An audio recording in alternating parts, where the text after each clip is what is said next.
큰 둑도 조그마한 개미 구멍에서 자연이 무너지는 수도 있다. 작은 것이라도 삼가야 한다. 제비나 참새는 작고 보잘것없는 새다. 백조는 크고 훌륭한 새다. 그러나 제비나 참새와 함께 나는 것이 백조의 뒤를 따라서 나는 것보다는 낫다. 즐거움 중에 새로운 벗을 얻는 것보다 더한 즐거움은 없다. 슬픔 중에서도 살아 서로 이별하는 슬픔보다 더 슬픈 것은 없다. 천자의 위력이 우리들 백성들에게 아무 상관도 없다. 무위의 정치를 찬양한 노래. 해가 뜨면 밭에 나가 일하고 해가 지면 집에 들어와 쉰다. 우물을 파서 물 마시고 밭 갈아 농사 지어 먹는다.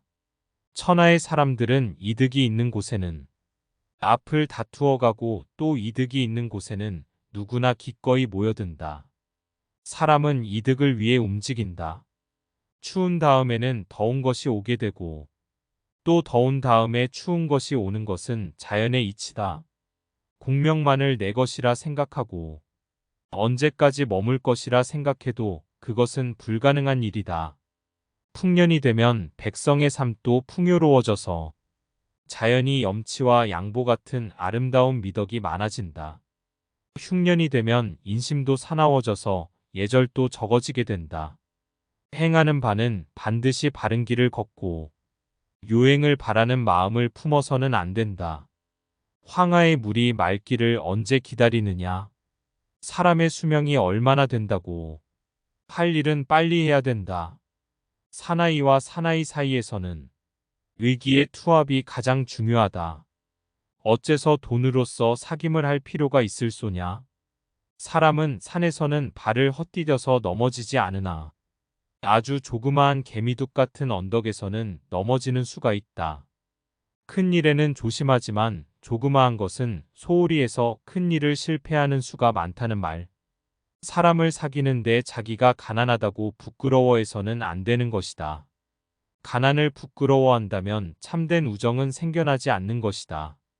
참된 우정은 마음과 마음의 결합에 있다. 사람의 성세응망은 마치 아침이 있으면 저녁이 있고 저녁이 있으면 아침이 있는 것 같이 교체 변편하는 것과 같다. 사람의 생애도 물에 떠도는 부평초 같아 덧없는 것이다. 산밭 속에 자란 쑥은 붙들어 주지 않아도 곱게 자란다. 좋은 친구 사이에 있으면 저절로 좋은 친구들처럼 되어진다.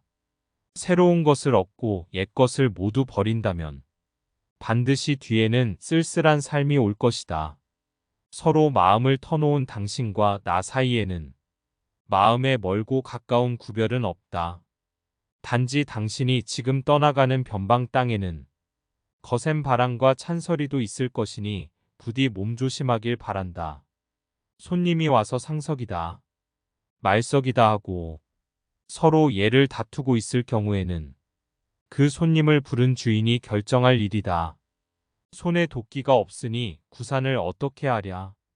노나라를 한번 바라보고자 하나 그 사이에 구산이 가로막혀 있어 볼 수가 없다.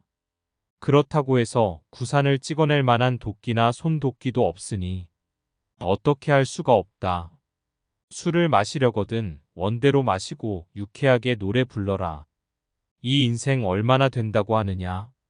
여러 가지 양생법 중에 공손하고 작은 것에도 조심하는 것이 장수하는 비결이 된다. 여러 사람이 마음을 모아 합심하면 성을 쌓는 것처럼 나라도 견고하게 되고 여러 사람의 소문은 쇠라도 녹일 수 있는 무서운 힘을 지니다. 원컨대 백조라도 되어서 고향으로 날아가고 싶구나. 의복은 새 것일수록 좋고 사람은 옛 사람이 더욱 정답다. 인생은 마치 헛개비 같은 것. 나타났다 싶으면 종말에는 흔적도 없이 사라져버린다. 결단할 때에 결단하지 않으면 그것 때문에 오히려 어지러움을 받게 된다. 그 사람은 이미 죽어 없어졌지만 천년 후라도 그 사람의 풍모와 기계는 우리들에게 여정을 남겨주고 있다. 나의 생활은 비할 수 없을 정도로 궁핍하다. 그러나 항상 좋은 얼굴과 태도를 지니고 있다. 넘어진 말은 수레를 파손하고 악처는 가정을 망친다. 늪에 빠지는 것도 물론 두려운 일이지만 사람의 반에 빠져서 이를 그르치는 피해가 더 크다. 논밭에서 힘들여 일하는 것은 풍년을 만나는 것만 못하다. 사람의 힘이란 하늘의 힘에 미칠 수가 없는 것이다. 담 울타리에 귀가 붙어 있고 또 복병 같은 떼도둑은 우리 몸 가까이 있다. 언동에 소홀히 하지 말아야 한다. 매서운 서리와 눈 뒤에는 모든 식물이 말라 죽는다. 그러나 솔과 대나무만은 홀로 푸르름을 자랑한다. 사람도 난세를 당하면 그 절개를 잃는 수가 많다.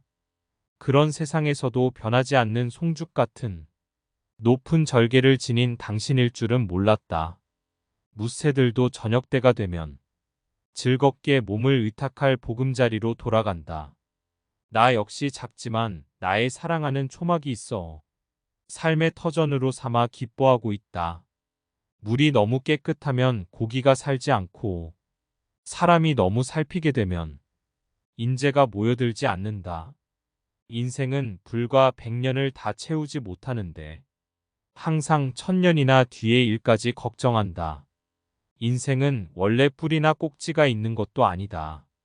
마치 저자거리의 먼지같이 날라 흩어져 버리는 것이 아닌가. 인생의 최종 목표는 도를 지킨다는 대로 돌아가는 것이다. 그 최초의 목적은 의식을 얻는가 못하는가에서 시작된다. 인생이란 아침 이슬처럼 덧없는 것이다. 게다가 세상살이는 여러 가지 운이 막혀 곤란을 겪게 된다. 저 인간은 악인의 표본이다. 저자는 무례한의 최상이라고 말썽이 날 정도로 인간의 밑바닥에 있어서는 안 된다. 한번 그런 처지에 몸이 있게 되면 모든 악한 일은 그런 자에게 덮여 씌우게 된다.